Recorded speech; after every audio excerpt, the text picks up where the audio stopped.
이제 우리는 보통 기대한 바가 이루어지지 않으면 낙심하게 됩니다.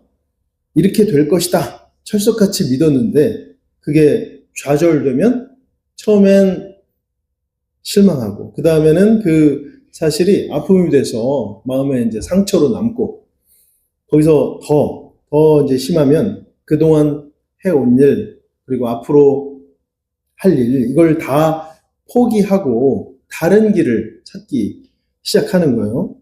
이제 예전에 보면 그런 말 많이 우리가 들었잖아요. 청운의 꿈을 안고 서울로 올라간다. 뭐 이런 표현.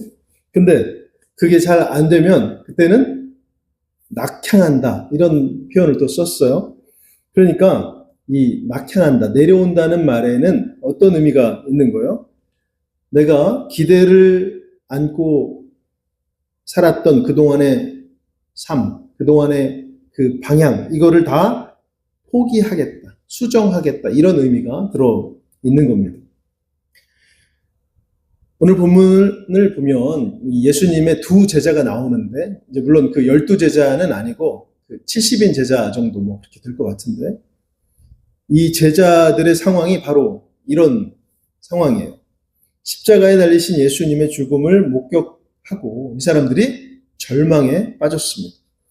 확실히 이 제자들은 이 예수님께 기대하던 바가 주님의 그 말씀이나 행적에서 예고된 바, 그 결과와 좀 달랐던 것으로 그렇게 보입니다. 무슨 말이에요? 예수님께서 여러 차례 부활하실 것을 예언하셨잖아요. 그런데 이 제자들은 그 사실을 뭐 중요하게 생각하거나 아니면 제대로 듣지 않았다는 의미입니다. 왜냐하면 이 사람들에게는 다른 꿈이 있었기 때문에. 그러니까 이제 주님 말씀이 제대로 안 들렸다는 것이죠. 심지어 주님께서 이 십자가를 지시기 위해서 그 마지막으로 예루살렘으로 올라가실 때 이제 몇 번 그렇게 예루살렘을 올라가셨는데 마지막으로 그 예루살렘을 향해서 올라가실 때 부활에 대해서 이제 세 번째 말씀을 해 주십니다. 성경의 기록상으로만 봐도 그때 마가복음 10장 34절과 34절인데 보라 우리가 예루살렘에 올라가노니 인자가 대제사장들과 서기관들에게 넘겨지매 그들이 죽이기로 결의하고 이방인들에게 넘겨주겠고 그들은 능욕하며 침뱉으며 채찍질하고 죽일 것이나 그는 3일 만에 살아나리라 하시니라. 이렇게 말씀을 하셨다는 거예요. 세 번이나 아마 그 이상. 그런데 주님께서 이렇게 구체적으로 지금 말씀하시잖아요. 앞으로 며칠 동안 일이 어떻게 진행될 것이고 나는 죽은 후에 3일 만에 부활할 것이다. 이렇게까지 말씀을 하셨는데 이 말씀을 하시고 나서 바로 이어서 무슨 일이 있었어요? 아, 그렇습니까, 주님? 그 말씀을 우리가 그대로 믿습니다. 아니면 부활하실 주님을 우리가 기다리고 있겠습니다. 제자들이 이렇게 했습니까? 적어도 주님과 3년 가까이 동행했고 또 그분의 말씀과 기적을 가장 가까이에서 듣고 본 사람들이라면 이래야 맞을 거잖아요. 주님이 말씀하시면 아, 그렇습니까? 우리가 믿습니다. 기다리겠습니다. 그런데 이 말씀을 제대로 안 들은 것 같아요. 그 바로 다음 절 마가복음 10장 37절에 여짜오되 주의 영광 중에서 우리를 하나는 주의 우편에 하나는 좌편에 앉게 하여 주옵소서. 예수님으로부터 지금 부활 예언을 들었어요. 그런데 이 야고보와 요한이 세베대의 아들 야고보와 요한이 뭐라고 하고 있어요? 주님 저희에게 그 가장 귀한 자리를 주세요. 이렇게 요구하고 있어요. 이거는 사실은 주님께서 내가 곧 이제 왕의 자리를 차지할 것이다. 왕이 될 것이다.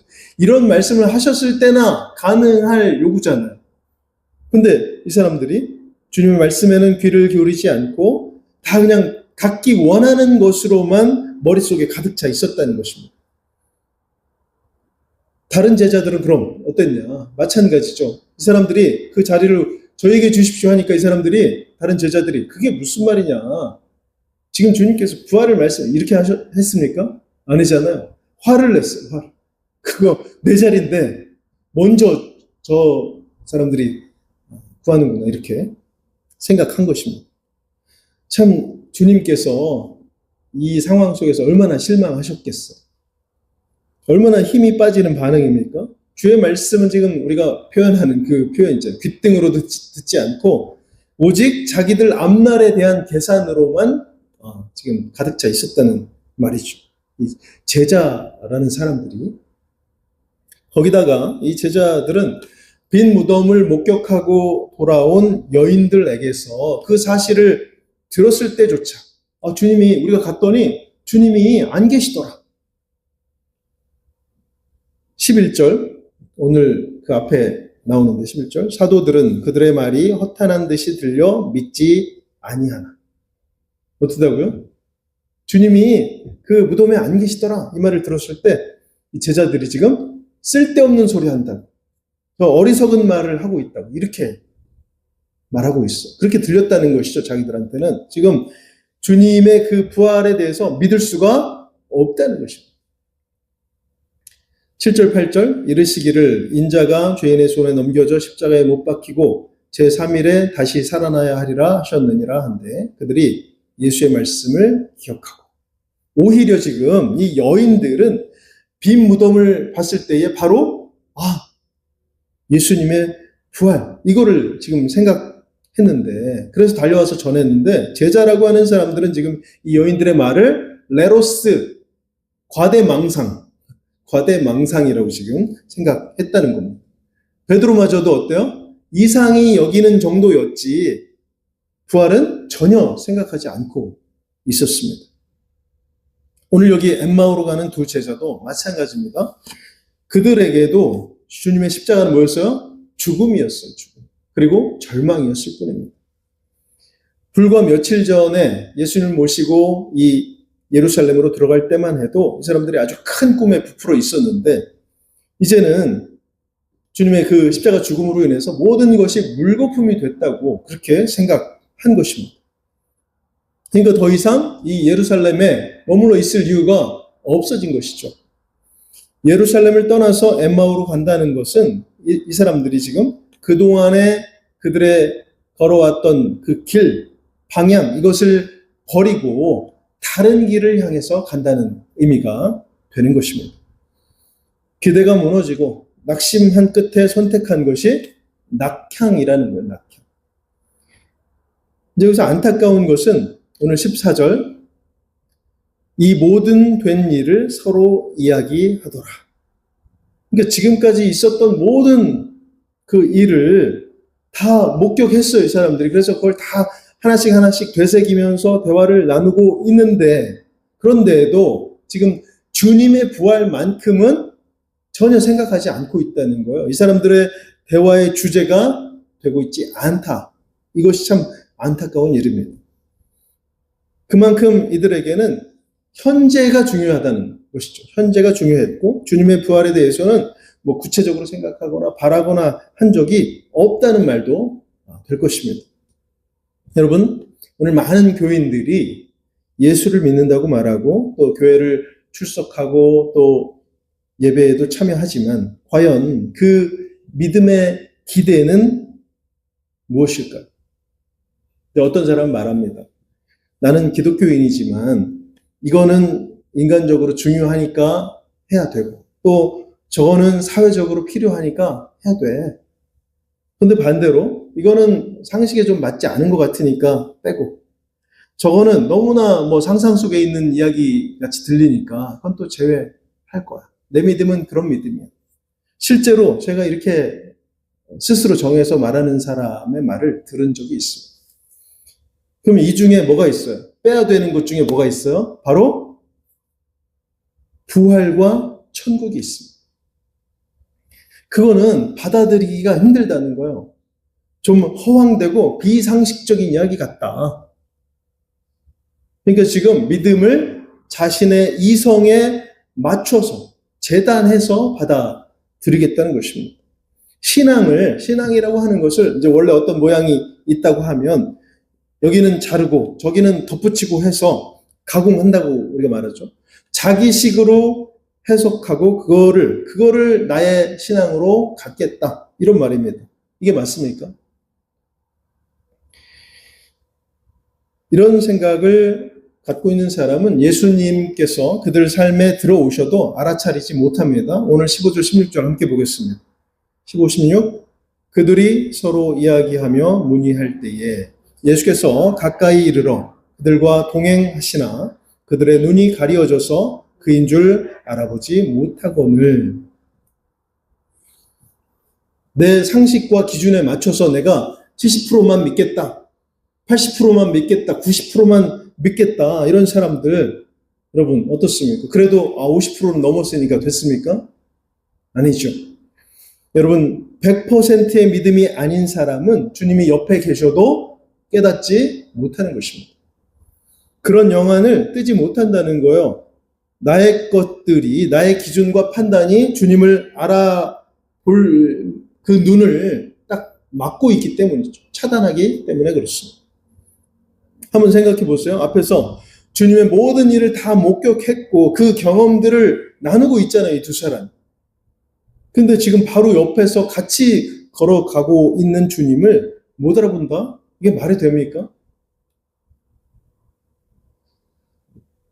주님에 대해 그 십자가를 마지막으로 해서 더 이상 이 땅에 존재하지 않는 분이다. 이렇게 지금 결론 내렸으니까 이렇게 된 거죠.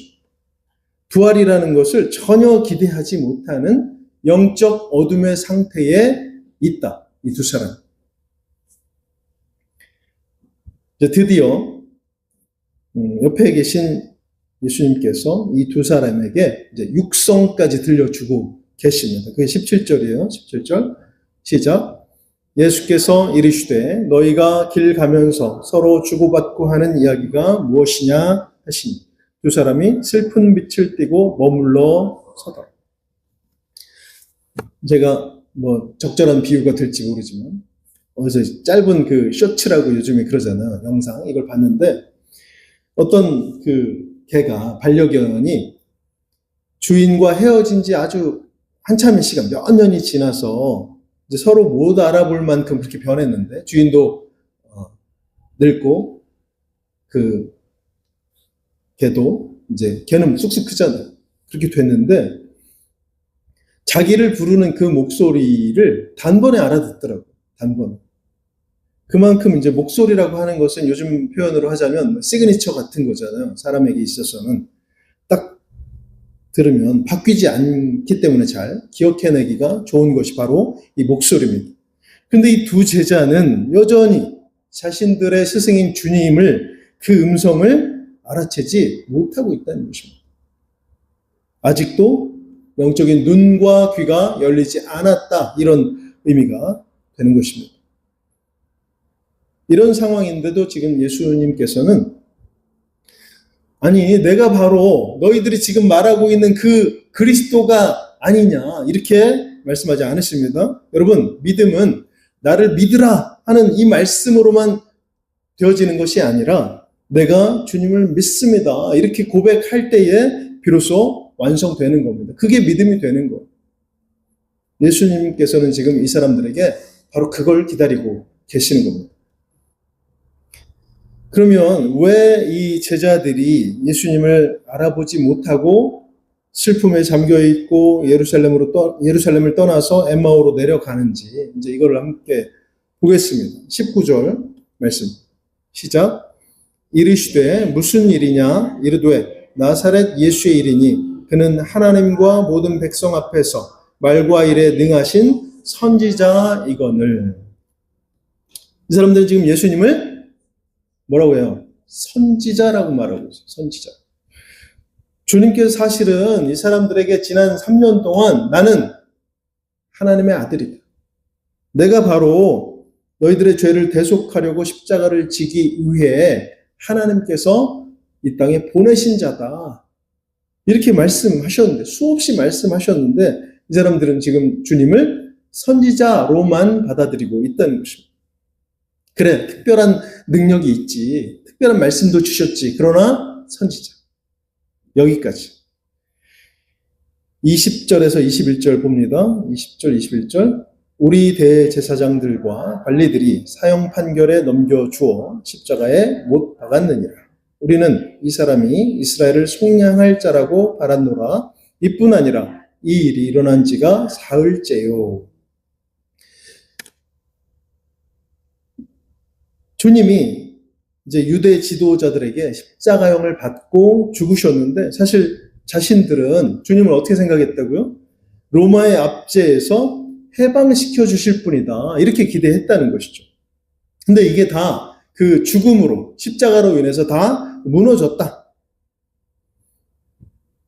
예수님의 죽음으로 그들이 기대한 어떤 전개가 자기들 머릿속에 있던 그 스토리가 다 이제 멈추게 됐으니까 그 다음은 이제 중요하게도 생각하지 않았다는 것입니다. 23절과 24절 시작. 그의 시체는 보지 못하고 와서 그가 살아나셨다 하는 천사들의 나타남을 보았다 함이라. 또 우리와 함께 한 자 중에 두어 사람이 무덤에 가 과연 여자들이 말한 바와 같음을 보았으나 예수는 보지 못하였느니라 하거늘. 지금 그 무덤에 안장했던 예수님의 시체가 사라졌고 그 무덤에 심지어 누가? 천사들이 나타났다는 거 아니에요. 그리고 그것을 여인들뿐만 아니라 그 다음에 달려갔던 다른 제자들도 확인했다고 이렇게 말하고 있어.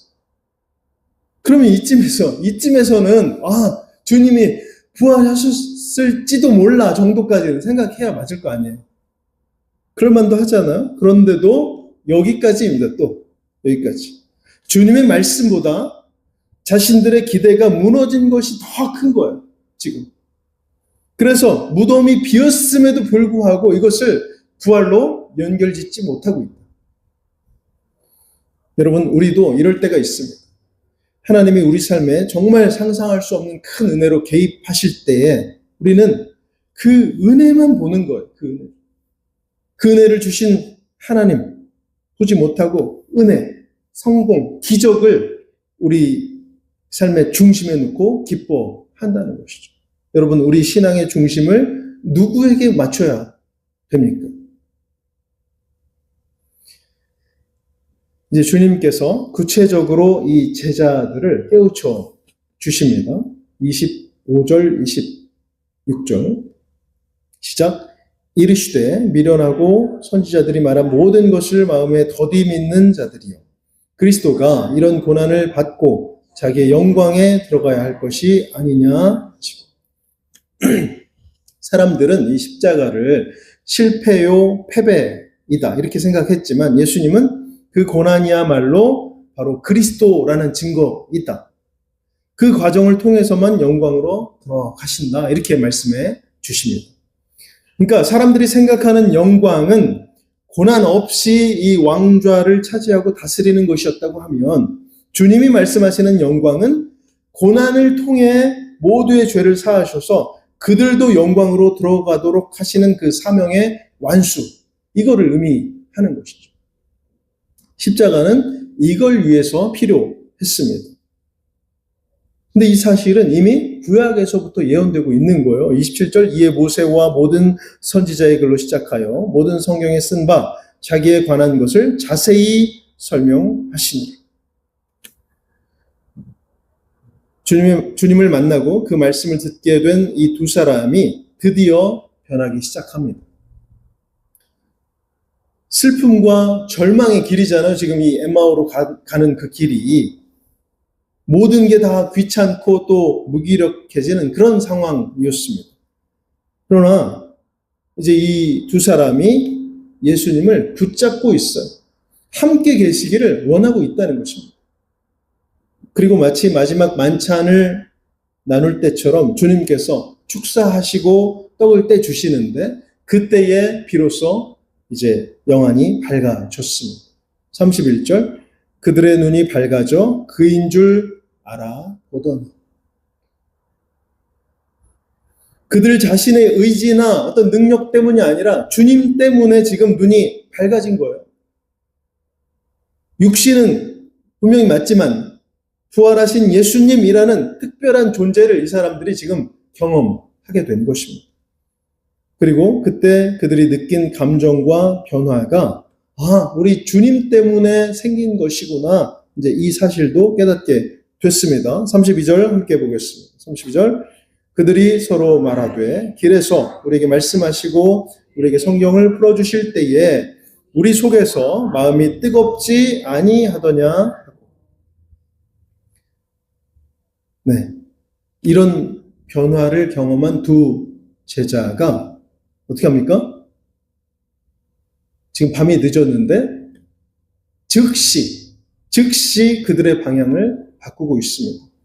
주님의 죽으심을 보고 슬픔 속에 절망하고 포기한 채로 지금 예루살렘을 떠나왔다면 이제는 주님의 다시 사심을 보고 기쁨 속에 소망을 품고 예루살렘으로 다시 올라가는 것입니다. 여러분, 주님의 말씀이 우리에게 능력이 됩니다. 우리가 나아갈 그 방향을 가르쳐 주시는 것. 다만 우리에게 먼저 필요한 게 있어요. 바로 내 생각과 기준을 빼는 겁니다. 내려놓는 거예요. 온전히 주님을 우리 삶에 모셔드리고 그분의 말씀 앞에 나를 던져 넣는 것입니다. 그러면 우리의 영안이 열리고 지금 내 옆에서 나와 동행하시는 주님 알아보게 되는 것이죠. 그러면 어떻게 돼요? 그 다음에는 즉시 방향이 바뀌게 됩니다. 세상을 향해 있던, 절망을 향해 가던, 어둠 속으로 들어가던 그 방향, 그 길이 이제는 천국을 향해 갑니다. 소망을 품고 갑니다. 빛 속으로 들어가는 것입니다. 엠마오로 내려가는 게 아니라 이제는 어떻게 되는 거예요? 예루살렘으로 올라가는 것이죠. 두 사람이 이제 열심히 예루살렘으로 가서 이제 모여있던 그 제자들 속으로 들어갑니다. 35절 함께 보겠습니다. 35절. 두 사람도 길에서 된 일과 예수께서 떡을 떼심으로 자기들에게 알려주신 것을 말하더라. 지금 슬픔과 두려움 속에 혼란스럽던 제자들도 하나둘 그 주님을 만난 사람들의 증언을 들으면서 이제 두려움도 갖고 있긴 했지만 주님의 그 부활에 대해서 생각하게 된 것 같아요. 기억이 나는 것이죠, 슬슬. 그러다가 결정적으로 이 엠마오로 내려가던 두 사람이 돌아와서 부활하신 주님을 우리가 만났다 이야기를 전하게 되니까 이 사람들의 믿음이 딱 되살아나게 됩니다.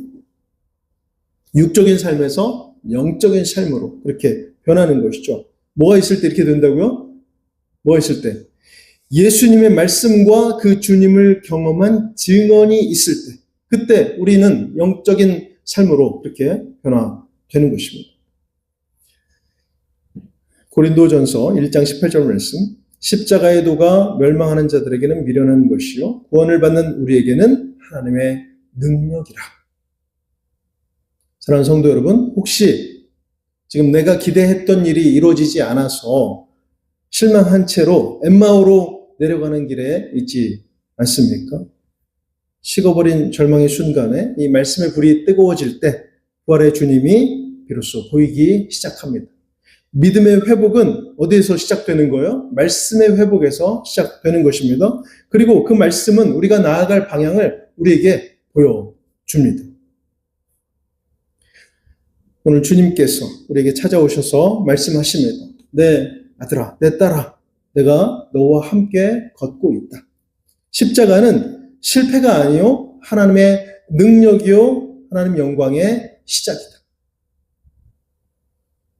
부활의 주님을 인격적으로 만날 때 우리의 의심은 믿음으로 또 슬픔은 기쁨으로 절망은 소망으로 바뀌게 돼 있습니다. 여러분 이제 다시 우리가 예루살렘으로 올라가기를 바랍니다.